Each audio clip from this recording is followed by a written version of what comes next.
and welcome. We have seen the market surge, the Nifty reclaiming that 25,000 level, the Sensex crossing 82,000. And of course, why has this happened? Well, experts are telling NDTV that after the White House has said there is a possibility of talks with Iran and there are hopes that the Israel Iran conflict could ease, we are seeing this reaction from the markets. So, investors clearly cheering the possibility of the US talking to Iran. Well, we have with us G Chokkalingam, founder Equinomics Research and a market veteran, to decode this further. What would you make of the market mood? And do you agree that geopolitical concerns easing and this White House statement talking about the possibility of talks with Iran is what is boosting sentiment?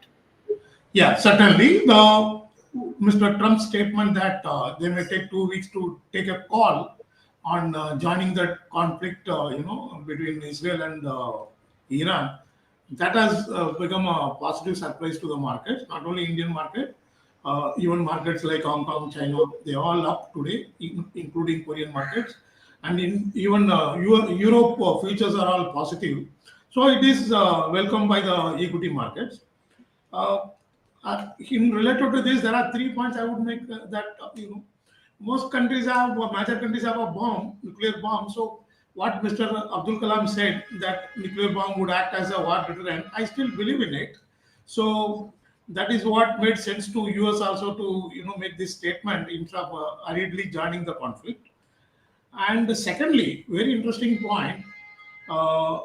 I perhaps I believe that the equity markets all over the world learn to live with war and conflicts. Now, interestingly, look at Ukraine war. Started in 2022 February. Now, fourth year it is entering. You'll be surprised to know that oil price just before Russian attack on Ukraine was around $97 per barrel.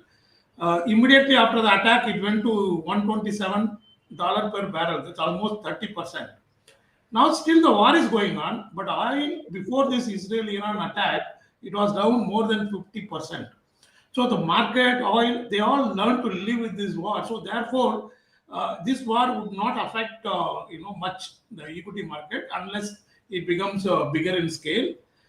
As far as Indian market is concerned, unless India is dragged into the war directly or indirectly, it's not going to affect. Even the oil price today, after this news, it is down 2%. By any chance the talk happens and the conflict moderates between Israel and Iran, definitely oil also would crash at least 8 to 10%. That also would be positive. So therefore, I believe that the market would remain robust even in the short term.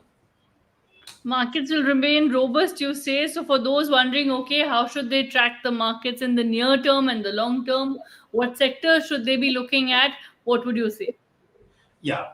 So on risk aspect, two things they have to watch. One, whether this Iran-Israel war extends to or involves larger players like US and China directly or even indirectly. That is one thing one has to watch. And therefore, obviously, the oil price. But I believe, as I mentioned earlier, oil may not spike close to $100. So only if oil goes to $100 and also it stays there at $100 level per barrel for more than 1 or 2 quarters, then that would be the second. On the domestic front, only another small development we have to monitor is the monsoon. First 2 weeks are not great, but then that has become common now. Volatility in the rainfall in the first 2 3 weeks has become highly volatile in the recent years. IMD still predicts a good monsoon. So these are the few variables one has to watch out. Otherwise, short to long term would be good, and opportunities would come from the broader market, that is 4,000 stocks in the small and mid cap space, for two reasons. If you look at the Sensex and Nifty 30 or 50 stocks, many stocks fall under 6 7 broad sector, which are still having a single digit growth syndrome, in terms of volume or in terms of dollar revenue for IT. Like you have FMCG, cement, IT sector, many sectors are having this single digit growth syndrome. Therefore, upside is going to be there, but it will be limited. It will be limited to the extent of 10 12% for current fiscal year. But plenty of opportunities will be there in small and mid cap space for two reasons. One, this 4,000 stocks universe is very wide and they offer a lot of growth opportunities, deep value opportunities, and even acquisition possibilities. So, and also they have got a very diverse, unique business models, product or service models, which are not there in the large cap. And second reason, there is no drop in the inflow of new retail investors. It's still continuing at the rate of 6 lakh per week.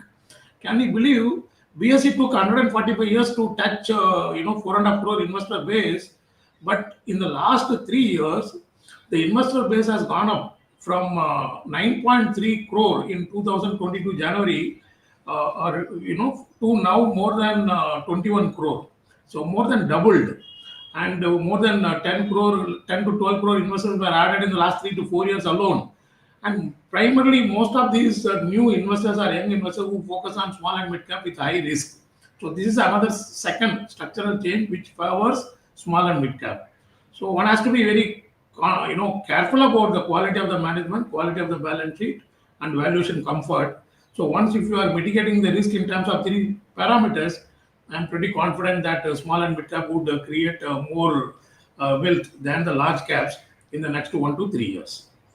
All right, remain cautious, do your own research, but of course, geopolitical developments clearly impacting equities and commodities as well as oil prices, and we will continue to track this place going forward. Thank you so much for your time and for decoding this for our viewers. Thank you.